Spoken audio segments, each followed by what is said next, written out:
বিখ্যাত ইমাম মালিক ইবনে দিনার রাহমাতুল্লাহি আলাইহি বলেন, আমি যখন হজের সফরে ছিলাম, মালিক ইবনে দিনার বলেন, আমি হজের সফরে থাকা অবস্থায় হজের কাজ সম্পূর্ণ করে হাতিমে কাবার পাশে আমি একটু তন্দ্রাচ্ছন্ন ছিলাম, ঘুমায় গেছি। ঘুমের ভিতরে স্বপ্নে দেখতেছি যত মানুষ হজ করতে আসছে সবাইর হজ কবুল হয়েছে, তবে একজন মানুষের হজ কবুল হয় নাই। তার নাম হলো মুহাম্মদ বিন হারুন আল বলখি। তার বাড়ি হলো বাগদাদে, দেখতে অনেক সুন্দর, সবাইর হজ কবুল হয়েছে, কিন্তু মুহাম্মদ বিন হারুনের হজ কবুল হয় নাই। মালিক ইবনে দিনার বলেন, আমি আশ্চর্য হয়ে গেলাম, এত সুন্দর নুরানি চেহারাওয়ালা মানুষ অথচ তার হজ কবুল হয় নাই। লম্বা জুব্বা, সুন্দর দাড়ি, চেহারায় নূর ঝলমল করে, অথচ তার হজ কবুল হয় নাই। ঘুম ভাঙ্গার পরে আমি খোঁজা শুরু করলাম, কোথায় মুহাম্মদ বিন হারুন। খুঁজতে খুঁজতে খুঁজতে খুঁজতে আমি বাগদাদের কাফেলায় চলে গেলাম। গিয়া বললাম, তোমাদের মাঝখানে মুহাম্মদ বিন হারুন কার নাম? এক যুবক দাঁড়ায় বলতে আছে, সাবধান, তিনি আমাদের শায়েখ হয়, আমাদের মুরব্বী, আমাদের উস্তাজ। তিনি একজন আল্লাহর ওলি, দিনের বেলায় রোজা রাখে, রাত্রি বেলা তাহাজ্জুদের নামাজে রাত কাটায়া দেয়, মাত্র কয়েকটা ঘন্টা ঘুমায়, তাও দিনের শুরুর দিকে। বেশিরভাগ সময় তিনি মুসাফির হালতে থাকে, অনেক বড় আল্লাহর ওলি। মালিক ইবনে দিনার বলেন, তার সাথে আমি একটু জিয়ারত করতে চাই, আল্লাহওয়ালা মানুষের সাথে একটু সাক্ষাৎ করতে চাই। তো এলাকার মানুষ বলতেছে, যারা হজে আসছে তার সফর সঙ্গী, যে তিনি তো জাবালে আবু কুবাইস পাহাড়ে দাঁড়ায় দাঁড়ায় রাত্রিবেলা নামাজে কোরআন তেলাওয়াত করে, ওখানে গেলে হয়তো পাইতে পারেন। মালিক ইবনে দিনার বলেন, অন্ধকার রাত, আমি হাঁটতে হাঁটতে হাঁটতে হাঁটতে পাহাড়ের উপরে উঠলাম। উঠার পরে দেখলাম, দূর থেকে দেখা যায় চাদর গায়ে দেওয়া একজন ব্যক্তি দাঁড়িয়ে আছে। তো যেভাবে দাঁড়িয়ে আছে মনে হয় যেন একটা খেজুর গাছ দাঁড়ায় রয়েছে, নড়েও না চড়েও না, মনে হয় একটা কাঠ দাঁড়ায় আছে। আমি দূর থেকে ফলো করছি, দীর্ঘ সময় তিনি দাঁড়িয়ে আছে। আমি যখন তার কাছে গেলাম, তখন বাচ্চাদের মতো ফোফানির আওয়াজ পাইতেছি। তো বুঝতে পারলাম তিনি নামাজে দাঁড়ায় দাঁড়ায় কাঁদতেছেন। আমি মালিক যখন তার একেবারেই কাছে গেলাম, গিয়া বুঝতে পারলাম যে তিনি নামাজের ভিতরে একটা ভিন্ন হালতে আছে, একটা ভিন্ন জগতে চলে গেছে। অজর ধারায় কাঁদতেছে, চোখের পানি মনে হয় নদী বেয়ে যাচ্ছে। দীর্ঘ সময় আমি পিছনে দাঁড়িয়ে আছি।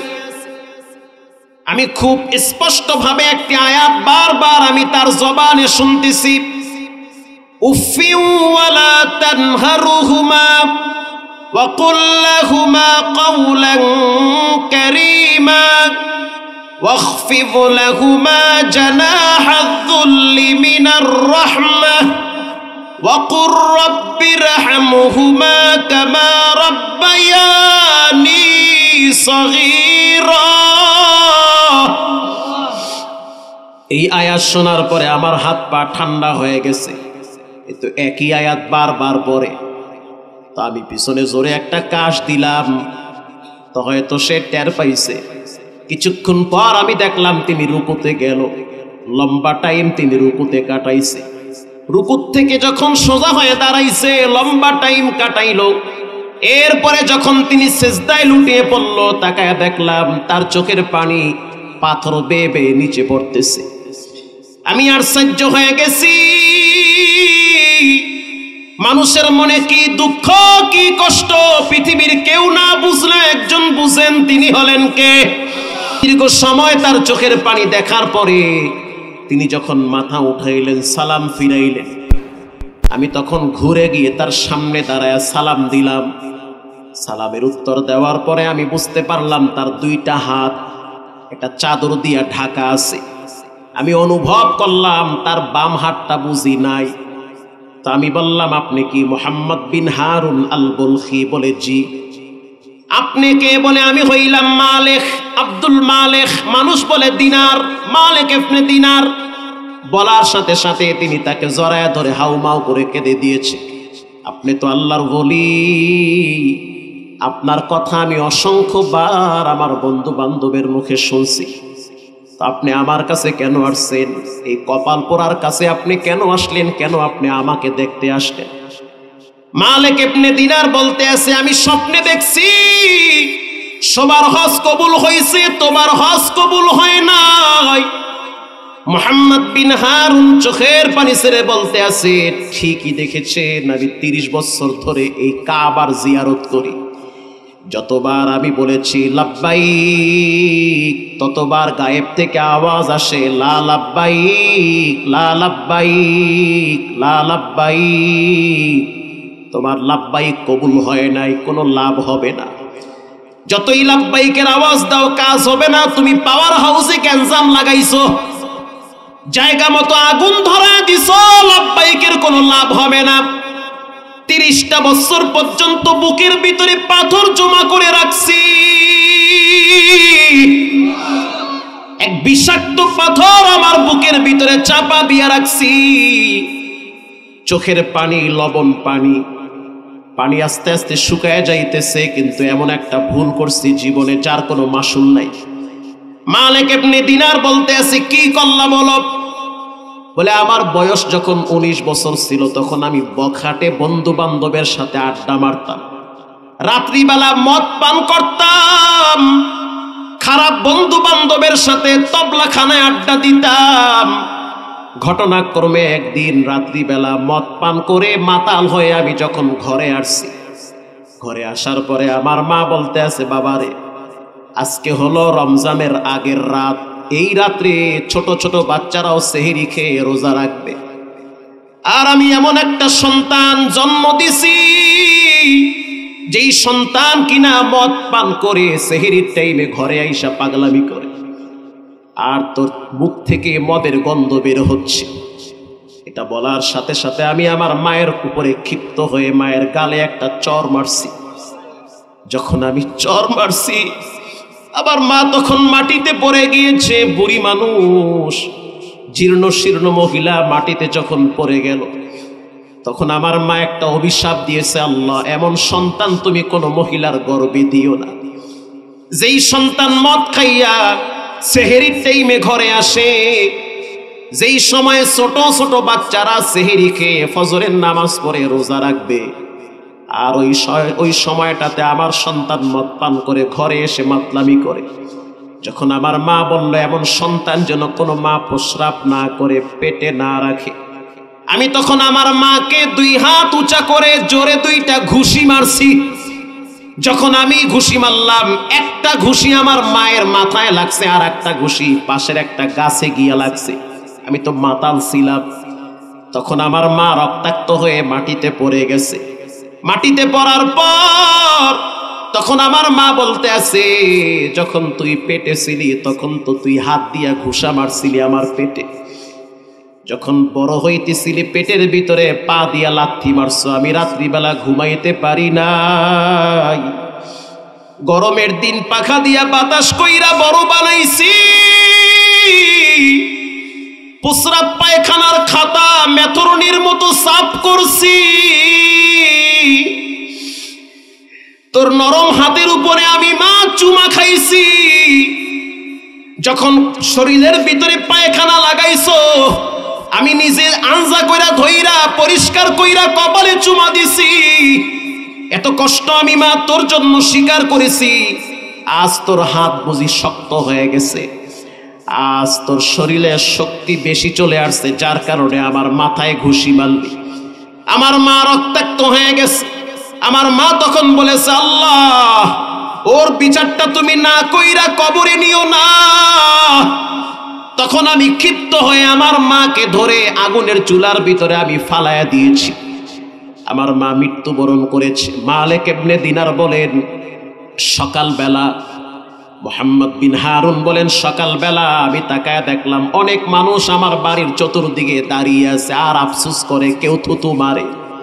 এমন এক কুলাঙ্গার সন্তান যেই সন্তান কিনা নিজের হাতে নিজের মায়ের আগুনে ফালায়।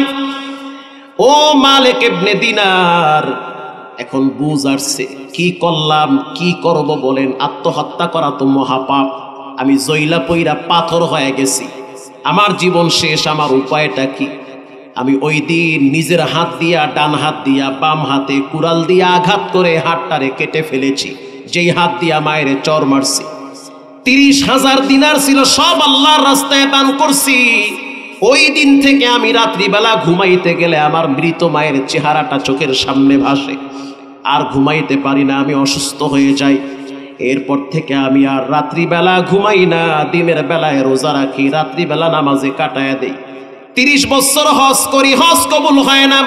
মালিক ইবনে দিনার বলেন, চলো তাহলে একটা কাজ করি, তোমারে নিয়ে নবীজির রওজার পাশে যাই।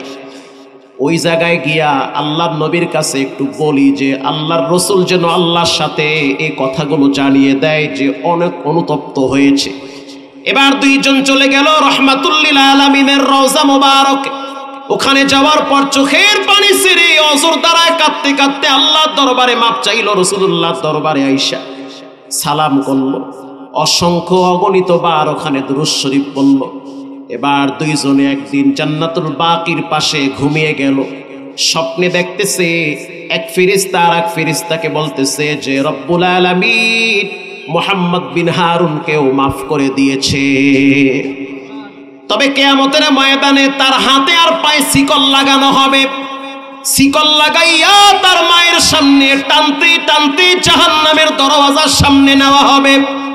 আর রব্বুল আলামিন তার মায়ের কলিজার ভিতরে ভালোবাসা বাড়ায় দিবে।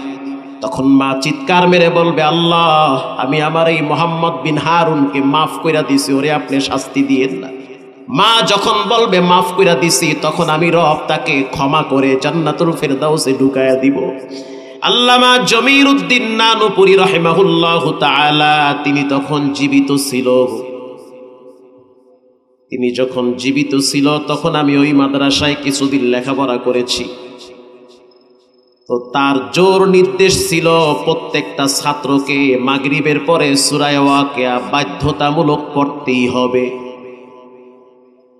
দারোয়ান ম্যান তিনিও পড়বে, শিক্ষকরাও পড়বে, বাবুরচিখানায় যিনি বাবুরচি আছে তিনিও যেন মাগরিবের পরে সূরা ওয়াকিয়া তেলাওয়াত করে। ঘটনাক্রমে একদিন এমন হয়েছে, বোর্ডিংয়ের চুলায় রান্না বাড়া বন্ধ হয়ে যাবে, কারণ বোর্ডিংয়ে কোনো চাউল নাই। তখনকার সময় প্রায় 4 থেকে 5 হাজার ছাত্র ছিল, এখন প্রায় 9 থেকে 10 হাজার ছাত্র। কেউ মাসিক বেতন দেয়, কেউ দেয় না। পরিস্থিতি এত ভয়াবহ হয়ে গেছে, খাবার দাবার বন্ধ হওয়ার উপক্রম হয়ে গেছে। জমিরউদ্দিন নানুপুরি রাহমাতুল্লাহি আলাইহি বললেন, তোমরা প্রত্যেকটা ছাত্র সূরা ওয়াকিয়া পড়বে, কারণ আমি ভালো করে জানি আমি জমিরউদ্দিন দুর্বল হতে পারি, কিন্তু আমার রব মোটেও দুর্বল না, সে দুর্বল না। তোমাদের কাম চেষ্টা করো, পড়ো, দেখবা কোথা থেকে আল্লাহ দরজা খুলে দেয়, টেরি বাবা না। মাগরিবের নামাজের পরে এশারের সময় গেলাম বাবুরচিখানায়। একজন বাবুরচির বাড়ি হলো বরিশাল বাখেরগঞ্জ। যেহেতু আমার বাড়ি কুয়াকাটা, তার বাড়ি বাখেরগঞ্জ। এলাকায় এলাকায় একটা টান আছে না নাই? তো গিয়ে দেখলাম তিনি কফি কুটতেছে, পাতা কফি কুটতেছে, আর জিব্বা লড়ায়া লড়ায়া মাত্র 2টা আয়াত পড়ে, ইযা ওয়াকাতিল ওয়াকিআহ লাইসা লিওয়াকাতিহা কাযিবা। আমি কইলাম, চাচা এরপরে মুইও পারি না, মোর আব্বাইও পারে না, পারি না, না পারলে করবো কি? এই 2টা আয়াত কেমনে পারেন? হনতে হনতে হিকে গেছি। আমি বললাম, এত তো হইবে না, আরো বাড়াইতে হবে। আল্লাহ দেখতেছে না, মুই আল্লাহর পক্ষে আছি। সুবহানাল্লাহ। গ্রামের সাধারণ মানুষ উত্তর কি? আল্লাহ দেখতে আছে না, মুই আল্লাহর পক্ষে আছি, মুই পারি না, করবো কি? আল্লাহরে দেখাইছে, আল্লাহ মুই 2টা আয়াত পারি, এই 2টাই কইছি, ফাও আমাকে না খাইয়া রাখেন। আল্লাহু আকবার। আল্লাহর প্রতি বান্দার যেমন ধারণা, আল্লাহর বান্দার প্রতি মুআমালাও তেমন হয়। ফজরের নামাজের জামাত হচ্ছে। প্রথম রাকাতে যখন হামিম সাজদা তেলাওয়াত করলো ইমাম সাহেব লম্বা সূরা,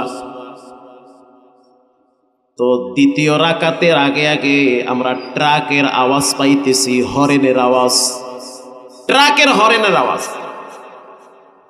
তো নামাজ শেষ হওয়ার পরে পিছনে তাকায় দেখলাম চাউলের ট্রাক মেইন গেট দিয়া ভিতরে ঢুকতেছে, চোখে দেখা আমাদের। একজন হাজী সাহেব দাড়িগুলা সব পেকে গিয়েছে, লাঠিতে ভর দিয়া দিয়া তিনি মসজিদে ঢুইকা সালাতুল ফজর আদায় করলো। আদায় করার পরে প্রিন্সিপাল সাহেবের কাছে গিয়ে অজর ধারায় বাচ্চাদের মতো কান্দা শুরু করছে, আর বলতেছে আমি গত রাত্রে রাসূলুল্লাহকে স্বপ্নে দেখেছি। আল্লাহর হাবিব আমাকে ধমকের সুরে বলল, কি ব্যাপার, এত সম্পদ দিয়ে করবি কি? 2 দিন পর তো কবরে আসা লাগবে। আমার মেহমানরা না খায় আছে, এদের জন্য 2-1 টাকা চাউল পৌঁছায় দাও, দোয়া করবে, আখিরাতের কিছু পুঁজি জোগাড় হবে। কে দোয়া করবে? এই সম্পদ কার জন্য রাখবা? মরবা, মাইয়া বলায় তো কামরা কামরি করবে। তার চেয়ে কোরআনওয়ালাদেরকে একটু খাওয়াও, এরা হাদিস পড়ে, কোরআন পড়ে, এরা তোমার জন্য দোয়া করবে। তুমি যতদিন কবরে থাকবে ততদিন নেকির একটা অংশ তোমার অ্যাকাউন্টে যেতেই থাকবে। বিশাল একটা সদকায়ে জারিয়ার সওয়াব।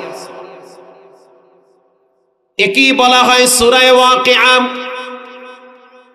নিজে তেলাওয়াত করেন, বাচ্চাদেরকে তেলাওয়াত করান।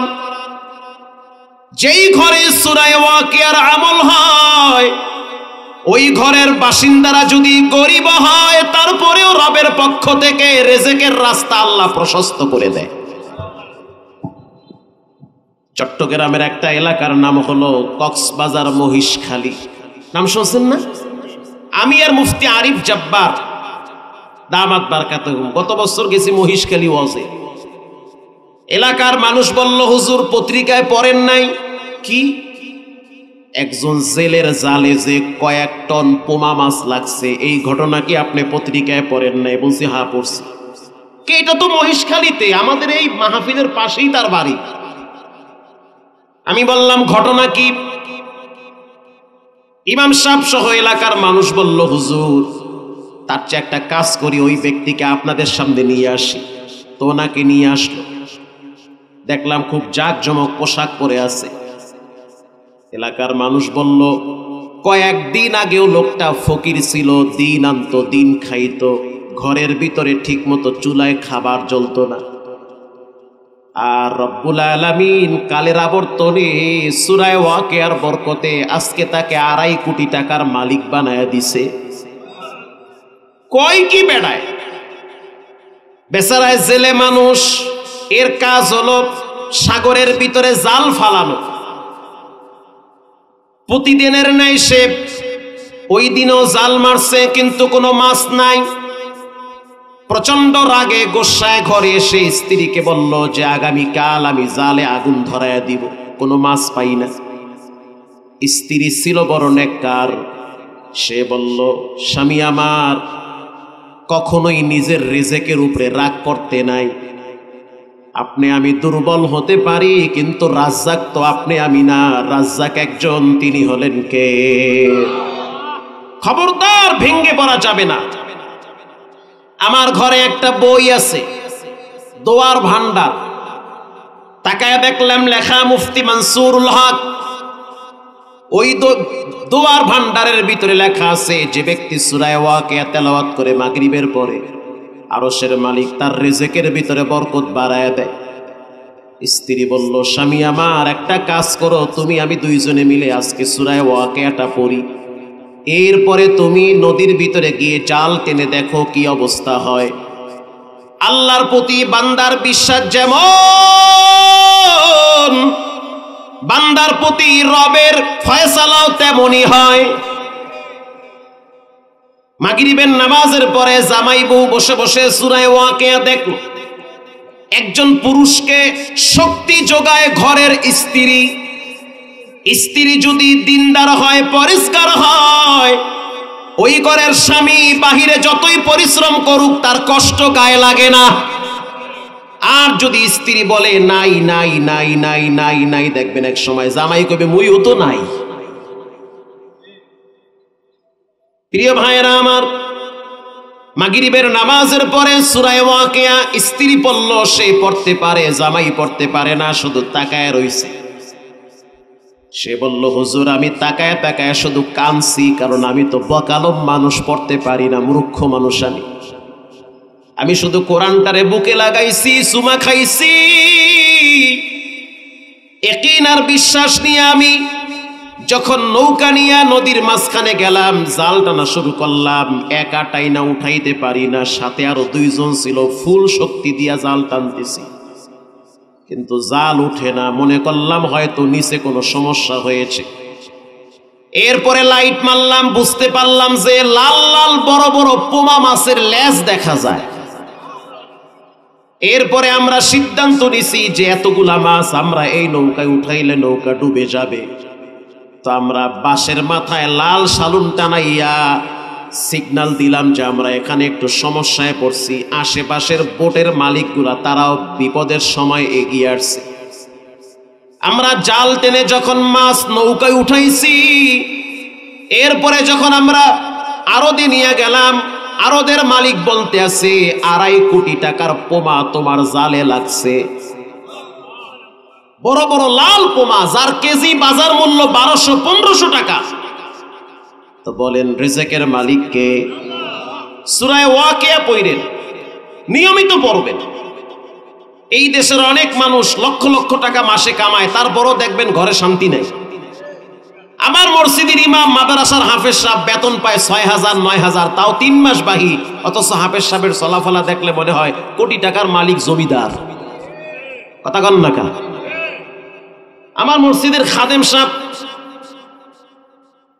তো জুমার দিন 4 জন খাদেম, তারা জুমার দিন টাকার বাক্স নিয়ে যায় আর কি।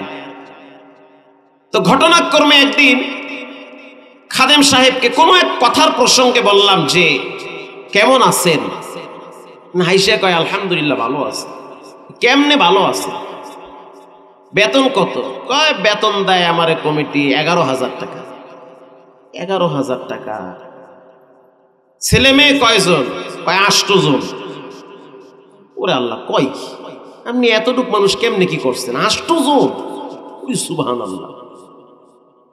8 জন মাইয়া পোলা, বেতন 11,000 টাকা, কেমনে কি চলেন? জামার গজের দাম তো 700 টাকা।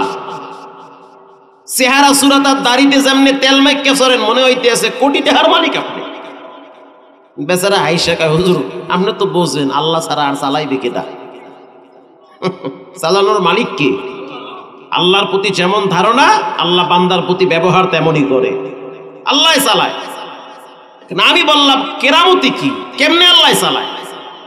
সে জবাব দেয়, আমার ঘরে আমার স্ত্রী এবং আমি দুইজনে, আমার সন্তান সবাই মিলে বাধ্যতামূলক প্রতিদিন যেমন 3 বেলা খাই, বাধ্যতামূলক সকলকে সূরা ওয়াকিয়া প্রতিদিন পড়তে হয়। এই জন্য অল্প ইনকামে বরকত আল্লাহ বাড়ায় দেয়। তো পরে খবর নিয়ে জানলাম 2টা টিউশনি করে বেতন পায় 17,000 মাসিক টিউশনি, ধানমন্ডিতে 17,000 টাকা। আরো কেমনে কেমনে কেমনে কেমনে হারে মানুষে হাদিয়া দেয়, মাসে আর ইনকাম আছে 1 লাখের উপরে। উরে সুবহানাল্লাহ, এটা কেমনে কি সম্ভব? বান্দার দ্বারা কোনোটাই সম্ভব না, রব চাইলে সবই সম্ভব। এরকম একটি সূরা আছে, সূরার নাম সূরা মুলুক। আল্লাহর রাসূল বলেন, কেউ যদি ইশারের নামাজের পরে সূরা মুলুক তেলাওয়াত করে, হালকা বিবাদ, কেউ যদি ইশারের নামাজের পরে সূরা মুলুক তেলাওয়াত করে, তো আল্লাহ রাব্বুল আলামিন ওই ব্যক্তির মৃত্যুর উপরে তার অন্ধকার কবরটাকে আলোকিত করে দেয়। সূরা মুলুক, তাবারাকাল্লাযী বিয়াদিহিল মুলক ওয়া হুয়া আলা কুল্লি শাইইন কাদির।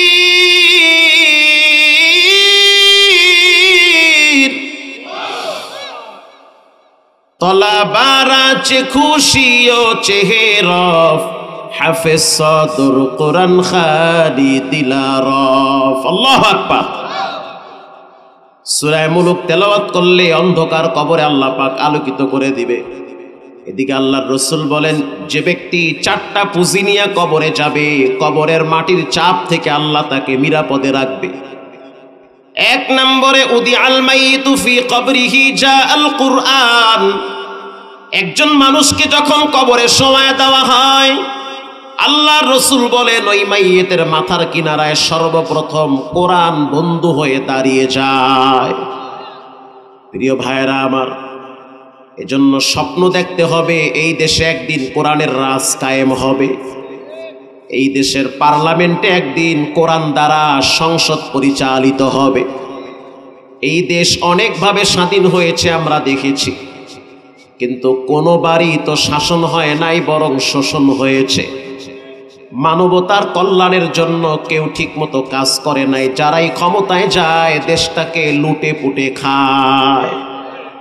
এবার আমরা সিদ্ধান্ত নিছি, দল বুঝি না, মত বুঝি না, জামাত ইসলাম, চরমনাই, হেফাজত কিচ্ছু বুঝি না, ঐক্যবদ্ধভাবে আমরা কোরআনের শাসন দেখতে চাই। আল্লাহু আকবার বলেন। প্রিয় ভাইরা আমার, আপনি আমি আমাদের ভিতরে দূরত্ব থাকতে পারে, কিন্তু জালিমরা আপনাকে আমাকে এক চোখে দেখে। কথা কন না? কি অপরাধ করেছে মুফতি আমির হামজা? কেন তাকে আজকে অসুস্থ অবস্থায় জীবন চালাইতে হয়? 3টা বছর তার উপরে অমানবিক নির্যাতন করা হয়েছে। মুফতি আমির হামজাকে ছোট বাচ্চারাও চিনে। একজন আলেমের গায়ে যখন হাত দেওয়া হয় তখন বুঝতে হবে চূড়ান্ত পর্যায়ের ক্ষমতার চেহারের পায়া ভাঙ্গার সময় হয়ে গেছে। আল্লামা মামুনুল হক শাইখুল হাদিস, ইবনে শাইখুল হাদিস, চূড়ান্ত পর্যায়ে তার সাথে বেয়াদবি করা হয়েছে। মুফতি ফয়জুল করিম, তিনি একজন বরেণ্য আলেমে দ্বীন, সর্বশেষ তার গায়ে হাত দেওয়া হয়েছে। এই সব রক্ত আল্লাহ এক জায়গায় জমা কইরা আল্লাহ তাআলা এই জালেম স্বৈরাচারের ক্ষমতার চেহারের পায়া ভেঙ্গে তছনছ করে দিয়েছে। আল্লাহর সিদ্ধান্ত বড় শক্ত সিদ্ধান্ত। কত বড় বড় শক্তিশালী দল দেখছি, কেউ টোকা দিয়া টিকতে পারে নাই, হয় আয়না ঘরে না হয় গুম ঘরে। কিন্তু আল্লাহর সিদ্ধান্ত হলো শক্তিশালী দল আমি ব্যবহার করব না, আমি ক্লাস 6-7 এর ছাত্র দিয়া জালেমের ক্ষমতার চেহারের পায়া তছনছ করে ভেঙ্গে দিব। নিজের রান্না করা খাবার পর্যন্ত রব খেতে দেয় নাই। বলেন সিদ্ধান্ত কার?